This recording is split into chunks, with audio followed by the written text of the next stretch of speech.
Bismillahirrahmanirrahim.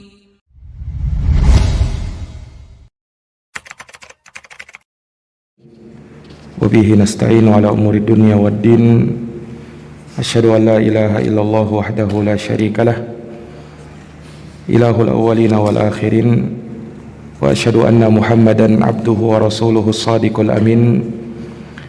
Sallallahu alaihi wa ala alihi wa sahbihi wa man tabi'ahum bi ihsanin ila yaumiddin wa sallama tasliman katsira. Allahumma la ilma lana illa ma 'allamtana innaka antal alimul hakim. Allahumma 'allimna ma yanfa'una wanfa'na bima 'allamtana wa zidna ilman ya karim. Allahumma inna nas'aluka ilman nafi'an wa rizqan thayyiban wa amalan mutaqabbala. Rabbi shrah li sadri wa yassir li amri wahlul 'uqdatan min lisani yafqahu qawli. Amma ba'd. Ikhwani fid din, a'azzani Allah wa iyyakum. Alhamdulillah, pada subuh hari ini kembali kita dapat melanjutkan daurah kita dari pembahasan tuntas kitab Al-Arba'in An-Nawawiyah lil Imam Abu Zakaria Yahya bin Sharaf An-Nawawi rahimahullahu ta'ala. Ya, di pertemuan kemarin malam kita telah menyebutkan beberapa muqaddimah, beberapa pendahuluan terkait dengan pengenalan kita terhadap pengarang kitab ini, yaitu Al-Imam An-Nawawi, dan juga sedikit menyinggung tentang kitab Arba'in An-Nawawiyah, di mana judul asli dari kitab ini adalah Al-Arba'una fi Mabanil Islam wa Qawaidil Ahkam. Ya, 40 hadis dalam bangunan-bangunan Islam dan kaidah-kaidah hukum di dalam agama. Itu judul aslinya. Namun yang dikenal belakangan, kitab ini lebih masyhur dengan penyebutan Al-Arba'in An-Nawawiyah atau Al-Arba'un An-Nawawiyah.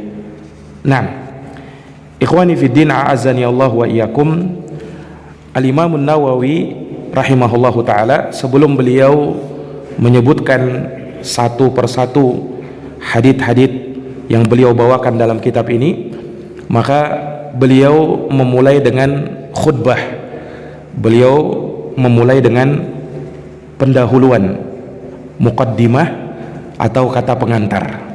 Maka ini kita baca insyaallah ta'ala supaya kita paham. Biasanya dalam muqaddimah itu, dalam kata pengantar itu tertulis maksud, ya, dari mengapa beliau menulis kitab ini, ya, dan penjelasan terkait dengan apa-apa yang berkaitan dengan kitab ini. Nah, kata Imam An-Nawawi rahimahullahu ta'ala, alhamdulillahi rabbil alamin, qayyumis samawati wal aradin, mudabbiril khalaiqi ajma'in, ba'ithir rusuli salawatullahi wa salamuhu alaihim ilal mukallafina lihidayatihim wa bayan syara'i'id din bid-dalailil qat'iyyah wa wadihatil barahin.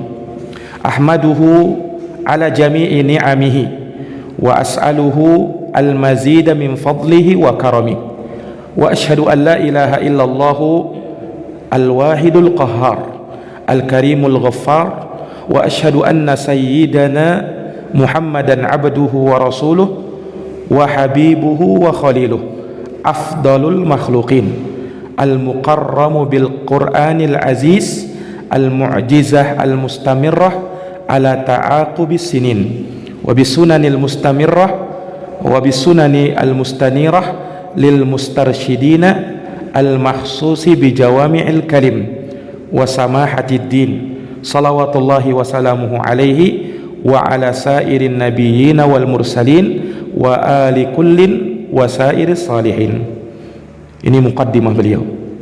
Jadi di dalamnya beliau memuji Allah Subhanahu wa taala Rabbul Alamin yang menegakkan langit dan bumi, mengatur seluruh makhluknya. Dialah Allah yang mengutus para rasul. Semoga salawat Allah subhanahu wa ta'ala dan salamnya tercurahkan kepada mereka. Allah utus mereka kepada setiap mukallaf. Mukallaf itu adalah kullu balighin aqilin, setiap yang berakal dan telah balik.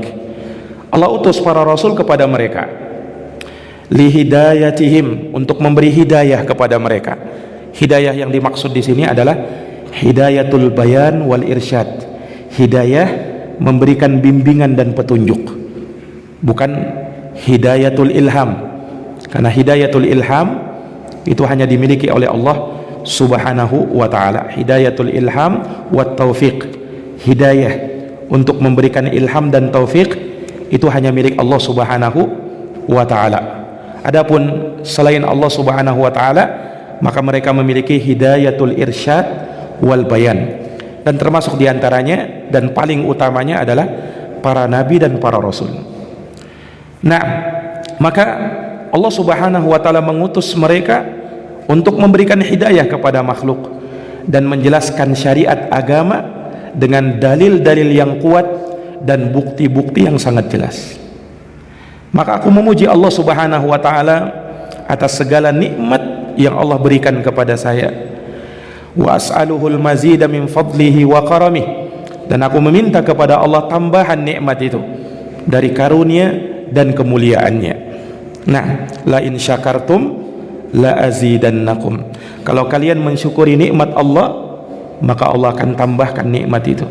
Menunjukkan bahwasanya kesyukuran merupakan syarat bertambahnya nikmat. Memuji Allah subhanahu wa ta'ala adalah bagian dari kesyukuran kepadanya. Kemudian setelahnya beliau bertasyahud, asyhadu an la ilaha illallahul wahidul qahar, aku bersaksi bahwa tiada yang berhak disembah kecuali Allah, yang maha esa lagi maha perkasa, yang maha mulia lagi maha pengampun. Kesaksian kita terhadap la ilaha illallah, di dalamnya terdapat an-nafyu wal itsbat, kita menolak semua yang disembah selain Allah, dan kita tetapkan bahwa satu-satunya sesembahan yang hak, yang patut dan layak untuk disembah hanya Allah subhanahu wa ta'ala. Kemudian aku bersaksi bahwa sayyid kita, yaitu Muhammad sallallahu alaihi wasallam, adalah hamba dan utusan Allah. Nabi Muhammad adalah sayyidu waladi Adam yaumal qiyamah, beliau adalah pimpinannya anak cucu Adam pada hari kiamat. Makanya tidak diingkari orang yang bersalawat dengan mengucapkan Allahumma sholli ala sayyidina Muhammad.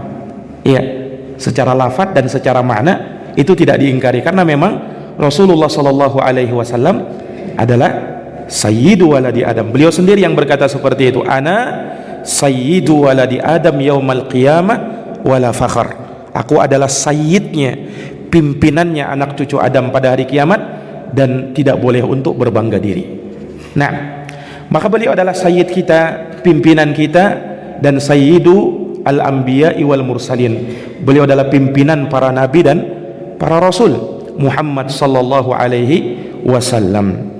Iya, beliau adalah kecintaan dan kekasihnya Allah. Allah subhanahu wa ta'ala menjadikan nabi sebagai khalilullah, dan Allah tidak menjadikan makhluk di dunia ini sebagai khalilnya kecuali dua orang nabi dan rasul saja, yaitu Nabi Ibrahim dan Nabi Muhammad sallallahu alaihi wasallam. Khalil itu berasal dari kata khullah yang bermakna kecintaan, tetapi kecintaan dalam taraf yang paling tinggi. Al-Imam Ibnul Qayyim rahimahullahu ta'ala membagi kecintaan itu sampai beberapa level.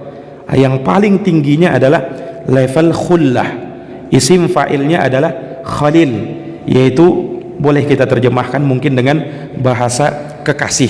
Khalilullah artinya kekasihnya Allah subhanahu wa ta'ala. Afdalul makhlukin, beliau merupakan makhluk Allah yang paling utama, mutlaqan, secara mutlak. Nabi SAW itu makhluk Allah yang paling utama secara mutlak. Tidak ada seorang pun makhluk di dunia ini yang lebih utama dan lebih mulia dari Nabi kita Muhammad sallallahu alaihi wasallam. Bahkan kemuliaan Rasulullah mengalahkan kemuliaan seluruh para malaikat.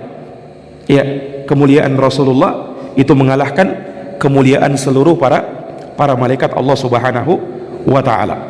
Nah, maka beliau adalah makhluk Allah yang paling utama, yang dimuliakan dengan Quran, dengan mukjizat yang terus-menerus seiring dengan bertambahnya waktu dan zaman, seiring dengan pergantian tahun, dan dengan sunnah Nabi sallallahu alaihi wasallam yang bercahaya, yang memberikan petunjuk bagi orang-orang yang mencari petunjuk, yang mana beliau sallallahu alaihi wasallam dikhususkan oleh Allah Subhanahu wa taala bijawami'il kalim.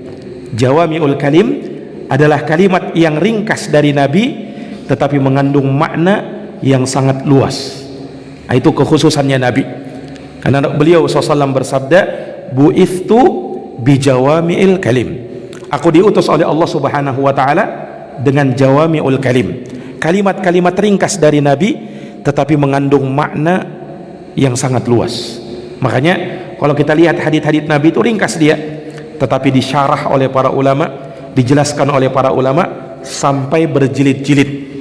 Ya, sampai berjilid-jilid kitab yang terkarang untuk mensyarah hadisnya Nabi sallallahu alaihi wasallam. Nah, beliau diutus oleh Allah dengan jawami'ul kalim wa samahatid din, dan agama yang mudah. Innad dina yusrun. Sesungguhnya agama ini, kata Nabi, adalah mudah. Wala yushadad dina ahadun illa ghalabah. Dan tidaklah seseorang memberat-beratkan dirinya dalam beragama kecuali pasti dia akan terkalahkan. Maka semoga salawat Allah Subhanahu wa taala dan salamnya tercurahkan kepada beliau dan seluruh para nabi dan para rasul, kepada keluarga dan seluruh orang-orang soleh. Maka ini makna dari muqaddimah beliau. Setelahnya beliau mengatakan amma ba'd, adapun setelahnya, faqad rawaina an Ali bin Abi Talib wa Abdullah bin Mas'ud wa Mu'ad bin Jabal wa Abi Darda wa Ibni Umar wa Ibni Abbas wa Anas bin Malik wa Abi Hurairah wa Abi Sa'id al-Khudri radhiyallahu anhum min turukin katsirat bi riwayatin mutanawwi'at anna Rasulullah sallallahu alaihi wasallam qala. Kata beliau, sungguh kami telah meriwayatkan dari sejumlah sahabat. Beliau sebutkan Ali bin Abi Talib, Abdullah bin Mas'ud, Mu'ad bin Jabal, Abu Darda, Ibnu Umar, Ibnu Abbas, Anas bin Malik, Abu Hurairah, Abu Sa'id al-Khudri, dan dari sahabat-sahabat yang lain dari berbagai jalan yang sangat banyak, dengan riwayat yang beraneka ragam, bahwa Rasulullah bersabda.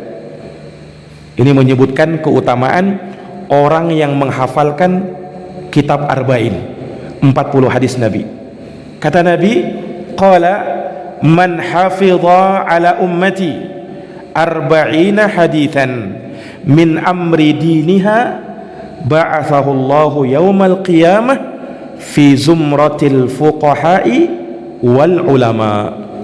Ya, katanya barang siapa yang menghafalkan dari umatku 40 hadis, barang siapa dari umatku yang menghafalkan 40 hadis dari perkara agamanya, maka kelak di hari kiamat Allah Subhanahu wa taala akan kumpulkan ia dalam rombongan para fuqaha dan para ulama.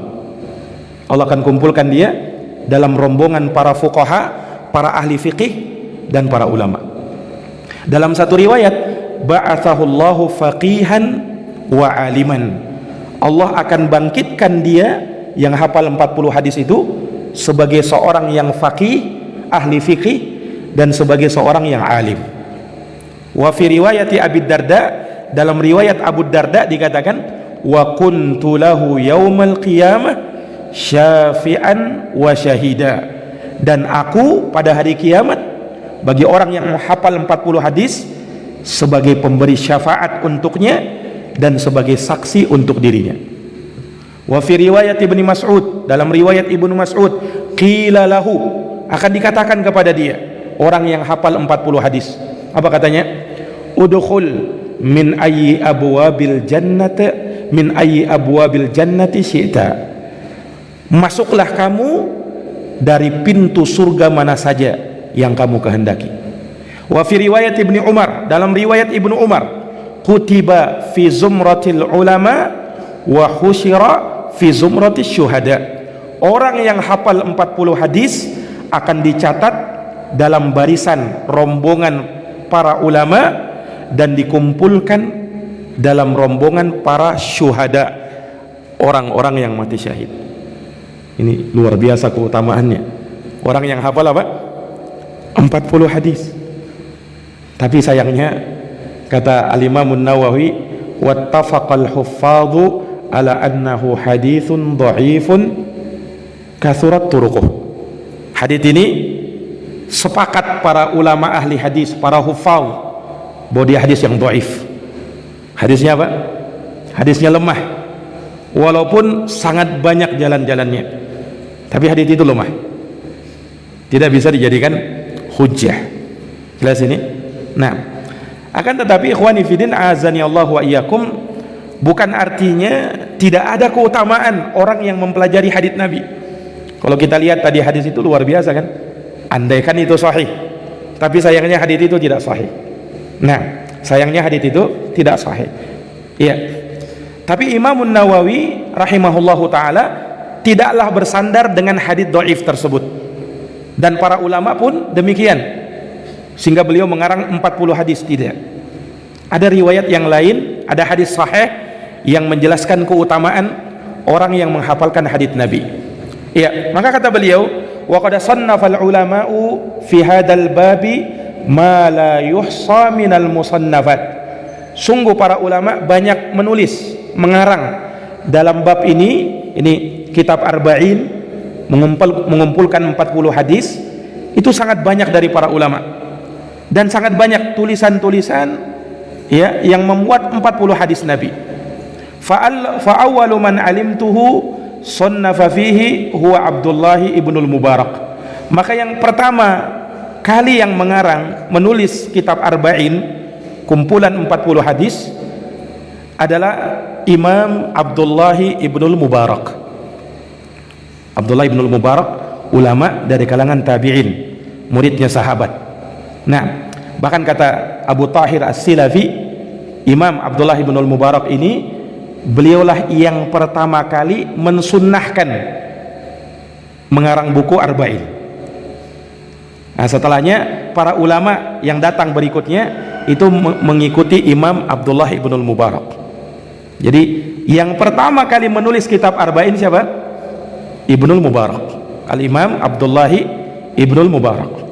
Kemudian diikuti para ulama setelahnya. Kata beliau, thumma Muhammad ibn Aslam At-Tusi Al-Alimur Rabbani, thumma Al-Hasan ibn Sufyan An-Nasai, wa Abu Bakar Al-Ajurri, wa Abu Muhammad ibn Ibrahim Al-Asfahani, wa Daruqutni wal Hakim, wa Abu Nuaim, wa Abu Abdurrahman As-Sulami, wa Abu Sa'id Al-Malini, wa Abu Uthman As-Sabuni, wa Abdullah ibn Muhammad Al-Ansari, wa Abu Bakar Al-Baihaqi. Ini banyak sekali para ulama. Wa khalaiq la yuhsawna minal mutaqaddimina wal mutaakhirin, dan banyak lagi para ulama yang tak bisa dihitung dari kalangan para mutaqaddimin, ulama belakangan, dan para mutaakhirin, ulama yang datang setelahnya. Nah, ini ikhwani fiddin a'azzani Allah. Hanya beliau berkata, wa qad istakhartullaha ta'ala fi jam'i arba'ina hadithan iqtidaan bihaula'il a'immatil a'lam wa huffadhil Islam. Aku pun beristikharah, meminta petunjuk kepada Allah Subhanahu wa taala dalam mengumpulkan 40 hadis juga, dalam rangka mengikuti para ulama, para imam, para huffadhul Islam yang telah berlalu penyebutannya. Nah, jadi Imam Nawawi rahimahullahu taala, beliau bukan orang yang pertama menulis kitab Arba'in. Sudah ada ulama sebelum beliau. Tetapi subhanallah, tidaklah kaum muslimin pada hari ini mengenal kitab Arba'in kecuali kitab Arba'in An-Nawawi.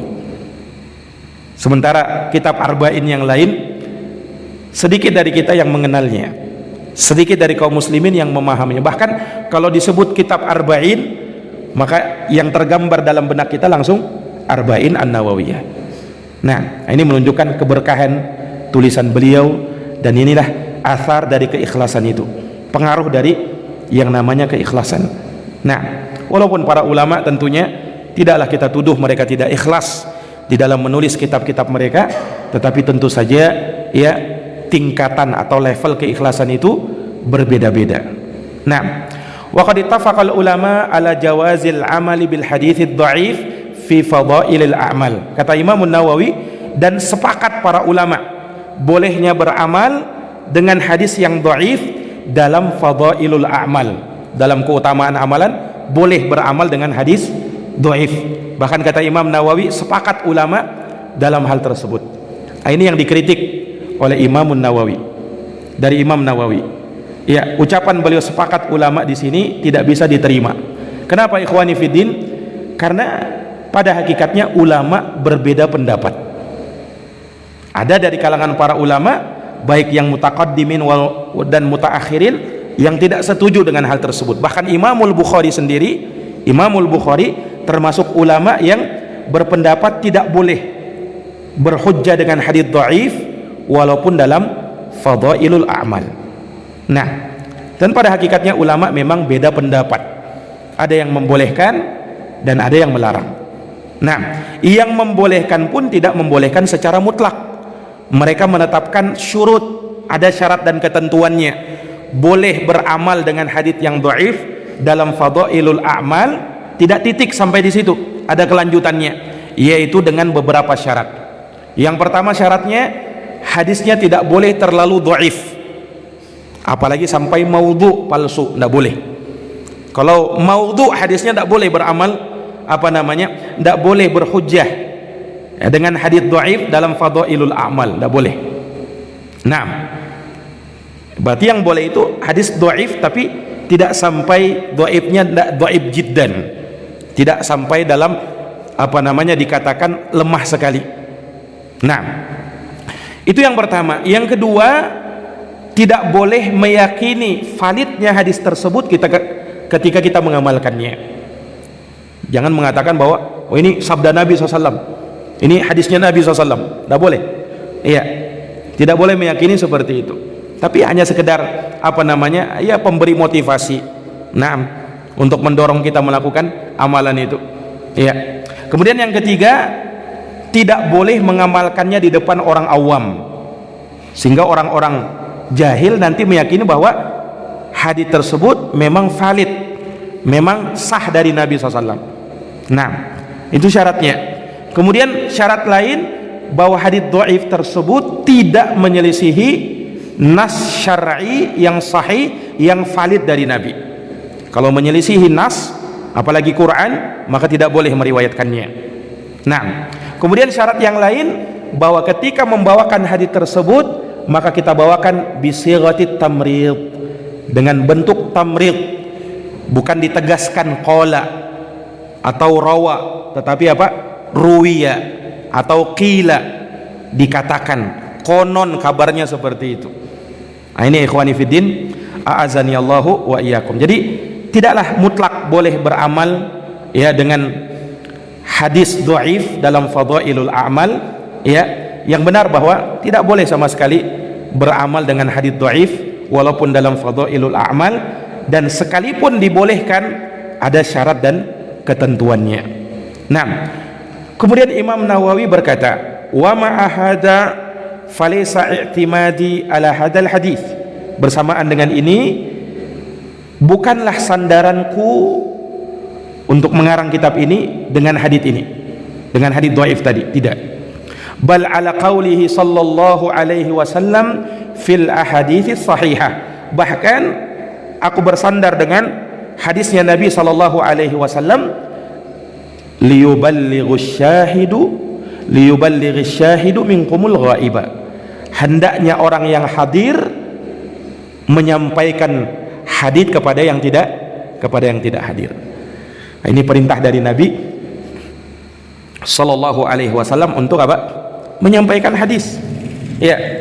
Wa qaulihi sallallahu alaihi wasallam, dan juga berdasarkan sabdanya Nabi sallallahu alaihi wasallam, naddarallahu ra'an sami'a maqalati fawa'aha fa'addaha kama sami'aha. Rasulullah mendoakan, semoga Allah mencerahkan wajah seseorang yang dia mendengarkan hadis dari saya, lalu dia hafalkan, kemudian dia sampaikan sebagaimana yang dia dengar dari saya. Didoakan oleh Nabi apa? Allah akan cerahkan wajahnya. Nah inilah sandaran Imam Nawawi menulis hadis arba'in ini, bukan hadis yang dhaif tadi. Iya.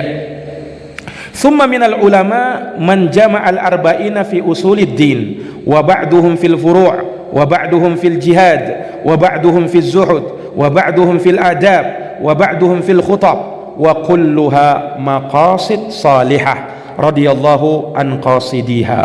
Kata beliau, kemudian dari para ulama ada yang mengumpulkan kitab arba'in, hadis arba'in dalam pokok-pokok agama, dalam akidah.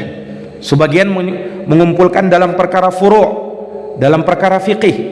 Sebagian ada dalam urusan jihad, sebagian dalam perkara zuhud, sebagian dalam perkara adab, yakni arba'in, kitab arba'in dalam adab. Ada juga dalam khutab. Dan seluruhnya, kata Imam Nawawi, adalah maksud yang sangat baik.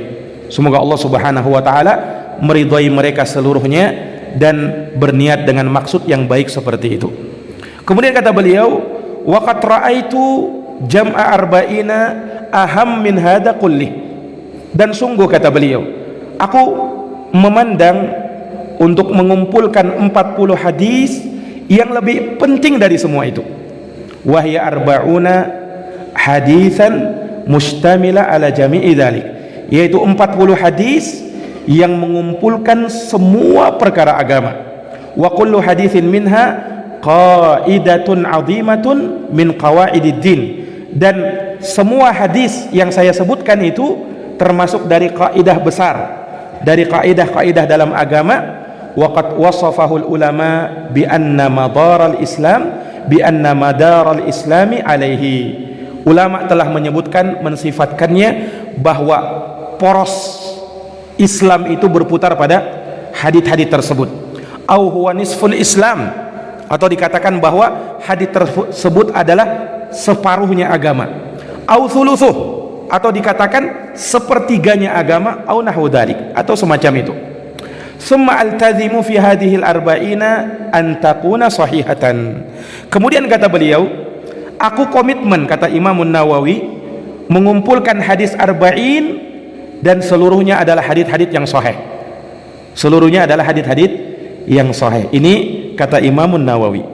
Walaupun para ulama yang datang setelahnya, ya, ada yang mengkritik hadis arba'in An-Nawawi, dan ternyata tidak semua dalam kitab arba'in An-Nawawi itu seluruhnya hadis yang sahih. Ada hadis yang dhaif. Walaupun ulama masih berbeda pendapat tentang keabsahannya itu. Tetapi ikhwani fiddin, seluruh hadis yang beliau kumpulkan, ya, seluruhnya secara makna sahih. Secara makna apa? Sahih, karena didukung oleh hadis-hadis yang lain. Hadis yang dhaif itu tidak banyak, mungkin antara 3 atau 4 hadis saja. Nah, itu pun secara makna sahih dia. Jadi hadis itu ada disebutkan dia hadisnya dhaif, secara sanad dhaif, tetapi secara makna dia sahih. Maknanya tidak mungkar, maknanya tidak salah, karena didukung oleh ayat Quran misalnya, atau hadis Nabi sallallahu alaihi wasallam yang sahih yang lainnya. Nah, kemudian kata beliau, wa mu'dhamuha fi sahihail Bukhari wa Muslim. Dan kebanyakannya, kata beliau, dalam kitab arba'in ini itu ada dalam sahih Bukhari dan sahih Muslim. Kitab tersahih kedua dan ketiga setelah Al-Quranul Karim, ya kan? Kitab tersahih setelah Al-Quran apa? Sahih Al-Bukhari, kemudian sahih Muslim. Wa adhkuruha mahdhufatal asanid. Dan aku sebutkan, kata Imam Nawawi, tidak bersama dengan sanadnya. Sanadnya aku hapus, kata Imam Nawawi. Liyashula hifdhuha, supaya mudah dihafalkan. Wa ya ummal intifa'u biha insyaallah taala, dan supaya lebih merata manfaatnya insyaallah. Thumma atba'uha bibabin fi dhabti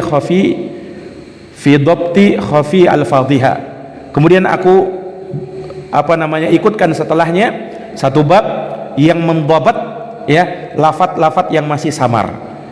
Sebenarnya Imam Nawawi dalam kitab Arba'in ini, beliau selain menulis hadis-hadis Arba'in mulai dari hadis pertama sampai terakhir, beliau juga menyebutkan satu bab yang dalam bab itu beliau mendobat, menyebutkan harokat yang benar, titik-titiknya atau sebagian makna dan tafsirnya dari lafaz-lafaz yang mungkin masih samar bagi kita, ditafsirkan oleh Imam An-Nawawi. Itu ringkas saja. Nah, wa yanbaghi likulli raghibin fil akhirah ay ya'rifa hadhil ahadits, dan sepantasnya bagi seorang yang mengharapkan negeri akhirat untuk mengenal dan mengetahui hadits-hadits ini. Limashtamalat alaihi minal muhimmat, karena apa yang terkandung di dalamnya dari perkara-perkara penting, wahtawat alaihi minat tanbih ala jami'it ta'at, dan termuat di dalamnya ya beberapa peringatan terkait dengan banyak ketaatan, wadhalika zahirun liman tadabbarahu, dan itu nampak bagi siapa saja yang mentadabburi hadits-hadits ini, merenungkannya dan memaknainya. Wa 'alallahi i'timadi, dan hanya kepada Allah aku bersandar, wa ilaihi tafwidi, dan kepadanya aku kembalikan urusanku, wa isnadi, dan aku bersandar kepadanya, walahul hamdu wan ni'matu wa bihi taufiqu wal ismatu, dan baginya segala pujian dan nikmat, dan dengannya taufik dan penjagaan. Inilah muqaddimahnya Imam An-Nawawi rahimahullahu ta'ala ya di dalam kitab Arba'in ini. Baik, kita baca satu hadis saja dalam pertemuan subuh ini, satu hadis, yaitu hadisnya Umar bin Khattab radhiyallahu an. Ikhwani fiddin, a'azzani Allah wa iyyakum. Perlu kita ketahui bahwa dalam mensyarah hadis ini saya tidak berpanjang lebar, karena tentunya tidak akan cukup waktu kita kalau mau berpanjang lebar menjelaskan hadis Arba'in. Bahkan sebulan, 2 bulan, 3 bulan, atau bahkan setahun tidak cukup menjelaskan syarah hadis Arba'in ini, karena sekali lagi ini kitab mencakup seluruh perkara urusan agama. Nah, kalau kita mau mensyarahnya tidak mungkin, ya kan? Nah, bahkan hadis yang kedua saja kalau mau disyarah, ya kalau mau dijelaskan, itu memakan waktu berhari-hari, bahkan mungkin berbulan-bulan baru bisa selesai syarahnya. Nah, maka metode kami di sini dalam menjelaskan hadis Arba'in, syarah ringkas saja. Syarah apa? Ringkas saja. Nah, kata beliau, al-hadithul awal, hadis yang pertama. Kalau saya baca hadis yang pertama, maka ikhwanuna wajib hafalkan hadis pertama.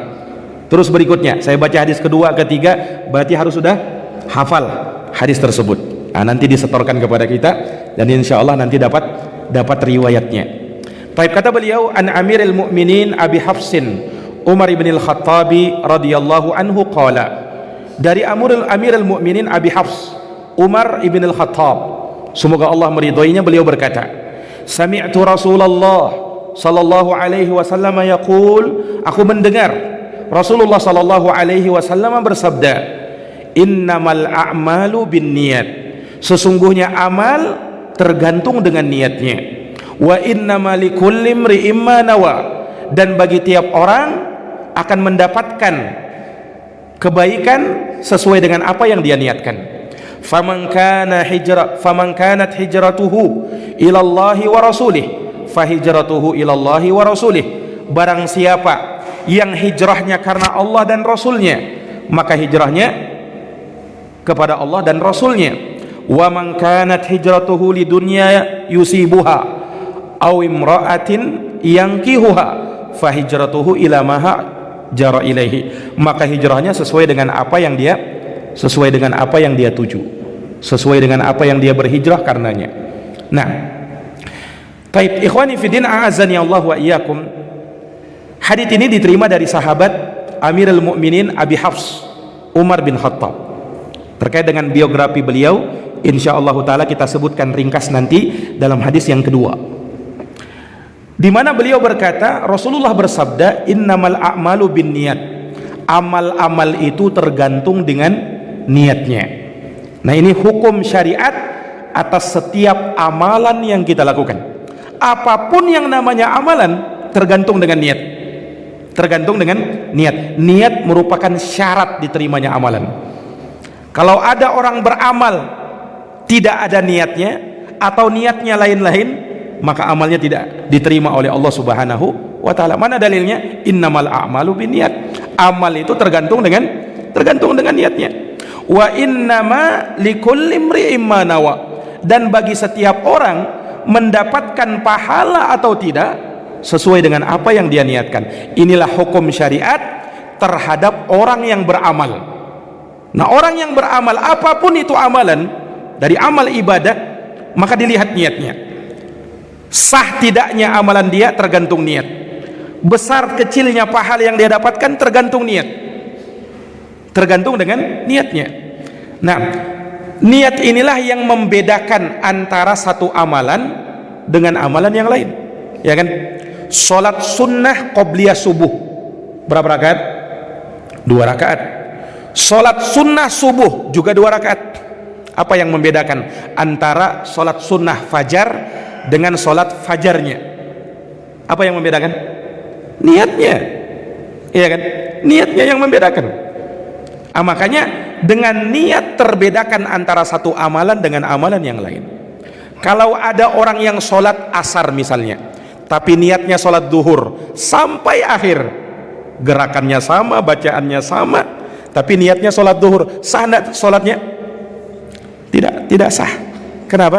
Dia niatnya sholat duhur, walaupun jumlah rakaatnya sama, gerakannya sama, bacaannya sama, tapi kalau niatmu salah, maka amal kamu salah juga. Sholat asar dia niatkan sholat zuhur. Nah, jadi niat membedakan amalan-amalan yang dikerjakan. Kemudian niat juga membedakan antara ibadat dengan adat. Nah, niat yang membedakan mana yang merupakan ibadah dan mana yang merupakan adat kebiasaan. Orang mandi misalnya subuh-subuh, ada mandinya ya memang mau pergi kerja misalnya, mandi dulu, biasa, adat kebiasaan dia. Ada orang mandi subuh karena semalam dia habis melakukan hubungan suami istri, dia perlu mandi junub. Nah, walaupun mandinya sama, karena mandi junub itu ada yang sifatnya mandi yang mencukupi, sekedar dia niat siram seluruh badan dari ujung rambut sampai ujung kaki, maka sah niat, maka sah amalannya, sah mandi junubnya, ya kan? Nah, gerakannya boleh sama, iya, caranya boleh sama, tapi apa yang membedakan? Niatnya. Jadi kalau ada orang misalnya mandi, ya sudah mandi, selesai mandi, pas selesai mandi baru dia ingat, tadi saya junub rupanya. Nah, sekarang apakah dia wajib mengulang mandinya? Wajib mengulang. Kenapa? Dia tidak berniat tadi. Nah, pentingnya niat di sini. Kapan dia tidak berniat, wajib dia ulang. Nah, ini ikhwani fiddin, a'azani Allahu wa iyyakum. Jadi niat ini yang membedakan mana yang merupakan ibadat, mana yang merupakan adat. Baik, ikhwani fiddin, a'azani Allahu wa iyyakum. Kemudian Nabi mencontohkan dengan 2 contoh terkait dengan niat ini. 2 amalan. Yang pertama amalan hijrah, kemudian menikah. Hijrah sebenarnya terkait dengan masalah hijrah, cuman tujuannya 2, dunia atau karena ingin menikah. Kata beliau, faman kanat hijratuhu ilallahi wa rasulih fa hijratuhu ilallahi wa rasulih. Barang siapa yang hijrahnya karena Allah dan Rasulnya, ini niatnya betul-betul karena Allah dan Rasulnya, fa hijratuhu ilallahi wa rasulih, maka hijrahnya kepada Allah dan Rasulnya. Taib. Mengapa Nabi mencontohkan dengan amalan hijrah? Nabi tidak contohkan dengan sholat, Nabi tidak contohkan dengan puasa, Nabi tidak contohkan dengan haji misalnya, tapi dengan apa? Hijrah. Sebab ikhwani fiddin, a'azani Allah wa iyyakum, amalan terbesar di waktu itu adalah amalan hijrah. Nah, di waktu itu, iya, kaum muslimin kan diperintahkan hijrah. Bahkan di dalam Islam ada 2 kali hijrah. Ada hijrah para sahabat dari Makkah ke negeri Habasyah, ada hijrah para sahabat dan bersama Nabi SAW, ya, dari Makkah ke Yathrib. Yang dulu kota Madinah dinamakan kota Yathrib, kemudian dirubah oleh Nabi SAW dengan Thayyibah Madinah. Nah, ikhwani fiddin a'azani Allah wa iyyakum. Jadi Nabi mencontohkan hijrah karena memang di saat itu kaum muslimin sedang berhijrah, dan tentu amalan hijrah ini bukan amalan yang ringan. Hijrah itu apa maknanya? Berpindah tempat dari negeri kufur ke negeri Islam, harus meninggalkan tanah air ini, meninggalkan kampung halaman. Siapa yang tidak berat? Nah, meninggalkan tempat kelahiran, apalagi yang ditinggalkan itu kota Makkah. Nabi sangat cinta dengan kota Makkah, para sahabat juga demikian, tapi harus mereka tinggalkan semua itu. Untuk apa? Ilallahi wa rasulih, kepada Allah dan Rasulnya. Bahkan ada sahabat-sahabat yang dulunya kaya di kota Makkah, seperti sahabat Abdurrahman bin Auf radhiyallahu an. Berhijrah itu Abdurrahman bin Auf bukan sedikit hartanya yang beliau tinggalkan di Makkah. Beliau tinggalkan rumahnya, beliau tinggalkan tanahnya, beliau tinggalkan seluruh hartanya. Beliau hijrah ke Madinah, cuman baju di badan yang dibawa oleh Abdurrahman bin Auf, tinggalkan semuanya. Nah, subhanallah, ini cobaannya berat memang. Makanya para sahabat yang hijrah dari Makkah ke Madinah, banyak dari mereka menjadi ahlu suffah. Sahabat ahlu suffah itu yang tinggalnya di emperan-emperan masjid. Mereka tidak punya rumah, akhirnya tinggalnya di situ. Nah, sahabat yang ahlu suffah ini kebanyakannya dari al-muhajirin, dari sahabat muhajirin. Mereka tinggalkan rumah mereka di sana, datang ke Madinah tidak bawa apa-apa. Nah, jadi amalan berat pada saat itu. Maka dicontohkan oleh Nabi dengan hijrah. Kemudian kata Nabi, siapa yang hijrahnya karena dunia yang ingin dicarinya, atau karena wanita yang ingin dinikahinya, maka hijrahnya ya sesuai dengan apa yang dia tuju. Nah, ini diucapkan oleh Nabi SAW, ya. Konon ada riwayat yang menyebutkan, ada namanya kisah Muhajir Ummu Qais. Ini masyhur di kalangan para ulama, tetapi riwayat yang menyebutkan tentang Muhajir Ummu Qais ini riwayat yang lemah, dhaif, tidak benar dari Nabi SAW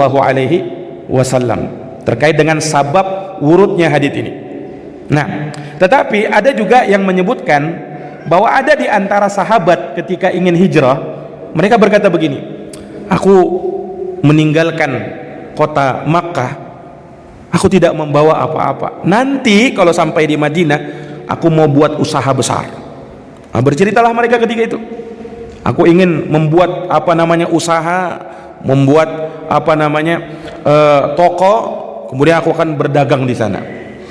Jadi dia hijrah dengan tujuan itu. Sementara yang satu mengatakan, aku hijrah ini, aku tinggalkan istriku kafir. Nah, tidak mau ikut aku, tidak mau ikut agamanya Nabi Muhammad SAW. Nanti kalau saya tiba di Madinah, saya mau menikah, saya mau nikah. Nah, maka terjadilah pembicaraan mereka. Pada akhirnya pembicaraan itu, hijrah itu dengan tujuan karena dunia atau karena wanita. Maka diungkapkanlah hadits ini oleh Nabi SAW. Siapa yang hijrahnya karena dunia yang ingin dia cari, atau karena wanita yang ingin dinikahinya, maka hijrahnya sesuai dengan apa yang dia tuju. Artinya dia tidak dapat pahala hijrah, dia tidak dapat pahala hijrah, tapi dapat apa yang dia maksud saja. Karena innamal a'malu binniyat, amal itu tergantung dengan niatnya.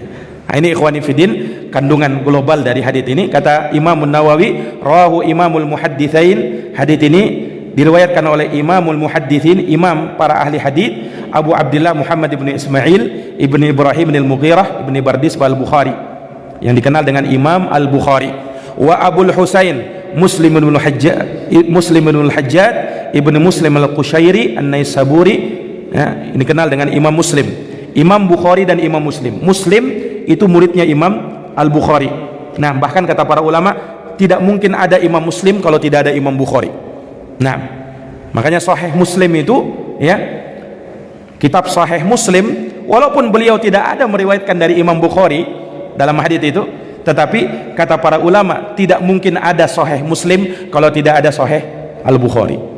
Nah, karena memang Imam Muslim itu muridnya Imam Al-Bukhari. Kita sering dengar riwayat rawahul Bukhari wa Muslim, riwayat Bukhari dan Muslim. Nah, Imam Bukhari dan Imam Muslim maksudnya. Fi sahihaihima, di dalam kitab sahih keduanya, alladaini huma asahhul kutubil musannafah, yang keduanya adalah kitab tersahih dari kitab yang terkarang di dalam kitab hadis Nabi sallallahu alaihi wasallam. Ikhwani fiddin, a'azani Allah wa iyyakum. Maka ini hadis yang pertama yang kita bisa bacakan, dan hafalkan hadis ini. Hafalkan hadis ini. Insyaallah taala nanti pertemuan maghrib sebelum kita mulai ada satu orang ikhwah yang maju ke depan menghafalkan hadis ini, ya. Dan untuk berikutnya seperti itu, ya, sampai apa 42 hadis insyaallah taala. Nah, ikhwani fiddin, azani Allah wa iyyakum, mungkin demikian yang bisa kita paparkan pada pertemuan subuh hari ini. Semoga bermanfaat. Hadanallahu wa iyyakum ajma'in. Subhanakallahumma wa bihamdika asyhadu an la ilaha illa anta astaghfiruka wa atubu ilaik. Wassalamu alaikum warahmatullahi wabarakatuh.